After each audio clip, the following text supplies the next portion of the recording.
Hi everybody, back again. If you just watched the video with the static, this is pretty much the same message, but without the static, I'm hoping. If somebody is watching and there's still static, would you just give me like a hands up or something? And I'll stop and we'll just do it another day. Technology is such an interesting thing, isn't it? I don't know if you saw last Friday what happened with us, that I ended up with a hat and sunglasses on, and on and off apparently during the broadcast, and I have no idea what happened there.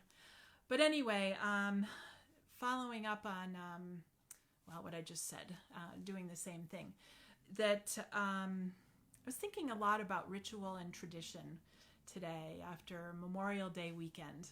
And you know that Memorial Day weekend is usually the kickoff to our summer picnic season, right? And gathering with families and friends and sitting around campfires and going to the beach and having picnics and filling our state parks and all. Usually on Memorial Day, our state parks are filled to capacity with families that are gathering in large numbers and celebrating and enjoying their time together. And I guess our state parks were full this weekend, but with people at a distance, and not as many people were allowed in because of this either. So things have changed. And I know a lot of people yesterday didn't have family picnics because of this, our social distancing and wanting to make sure that we're doing everything we can to not spread this virus any further. We're doing what we need to be doing. But that reminds me of other things that happen in this beautiful season of spring transitioning to summer, and not just picnics and family gatherings, but family gatherings around graduates and dance recitals and gymnastics competitions and spring/summer ball games and all those sports banquets and honor society banquets and all the wonderful things that happen at the end of the school year for all of our students who have worked so hard and done so much in the past 10 months. It's also a time for teachers to celebrate with their students, and that's not happening either this year. But one of the things I've been thinking about is there are really creative and wonderful things that are happening too with families that are celebrating birthdays and retirements in really unique ways, with billboards and drive-bys and honking horns and signs on people's lawns and all of those really wonderful imaginative things that are happening, that are happening in place of these such important, wonderful things. And I just wanted to pass along to anybody who was looking forward to something happening, some ritual, some tradition in these coming months, that you're not forgotten. You're not forgotten in your retirement. You're not forgotten in your graduation. You've not been forgotten as you've moved up from elementary school to middle school. What a huge accomplishment that is. Or moving up to high school. You've not been forgotten if you just finished your first year of college. We remember, and we know how important these transitions and these rituals and these traditions are. I remember, like 35 years ago, might be even more than that, more like 38 years ago or whatever it is, 1983, when I graduated from college. And I remember like it happened yesterday.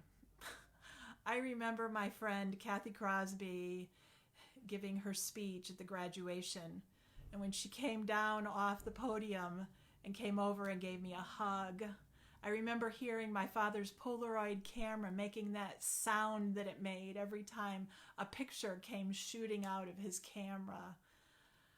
I remember crying with my friends the day after graduation as we said our goodbyes, never sure of when we would see each other again. Those were important moments. And for all of you who are missing such events, I'm sorry, but I want you to know we notice. And we know how important these traditions are and how important these family events are. For all of us, I would encourage us to look around and find ways to honor and to celebrate these traditions and these gatherings. There are people who are doing amazing things. We can take from them. We can invent our own. On Friday night, some of the most important people in my life and I gathered online for a family gathering, a cousins gathering. And we laughed and we recalled stories, and it was wonderful. And it was something that we wouldn't have even thought of doing were it not for this time. It was something that we haven't been able to do in years. We've tried, but we live in like 5 or 6 different states now, and a number of people, well, wherever a gathering were to be had, a number of us, it was a great time, Scott. Somebody would have to get on a plane and come to the gathering. So it's not easy to do. But one of the things that stood out for me was the most recent college grad in our family, the next generation, popped in and said hi. And we were all able to celebrate him just for a few minutes, but we were able to celebrate him. And if it weren't for this time, we wouldn't have been able to do that. So Charlie, once again, congratulations on your graduation.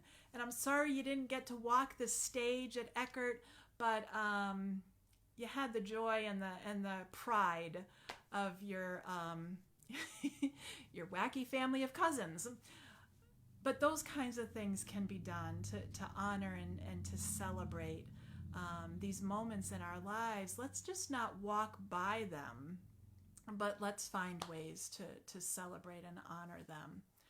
Something else that I would like to pass along on this theme is on a sadder note, that we can't just avoid honoring those who have passed away either, and to wait until there's a time to have a gathering for family in a funeral.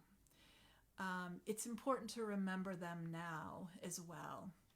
So one of the things I'd like to put out here is if there is a family that's grieving the loss of someone, and you're unable to have a ritual of gathering at a cemetery or gathering in a funeral home or gathering in a church, we have the technology here at Asbury that we could do this from our sanctuary with your family from wherever they are. And we've done that. So I'd like to offer that to anyone who needs that, because being able to come together and grieve is also another really important ritual for us right now. Just as it is to celebrate the joys, it's also important for us to remember and to honor those who have passed away. If you would like a streamed service now, while you wait to do a gathering where people can come and be with one another, please be in touch with me. Please email me or call the church 860-584-0529, and we could work on that for you. It's important. These rituals are important for us. These traditions are important for us to continue to uphold and be a part of. In a different time, in a different way, for sure, but they're still significant, and we still owe it to one another to honor them and to be a part of them. All right, friends, I'm hoping this video came out better than the previous one. I'm hoping there wasn't any static. Know that love continues to be with us even in these distant moments. Know that family is family, friends are friends, and those friends who are family remain with us no matter what. All right, have a good day. God love you. God be with you. And we'll see you soon.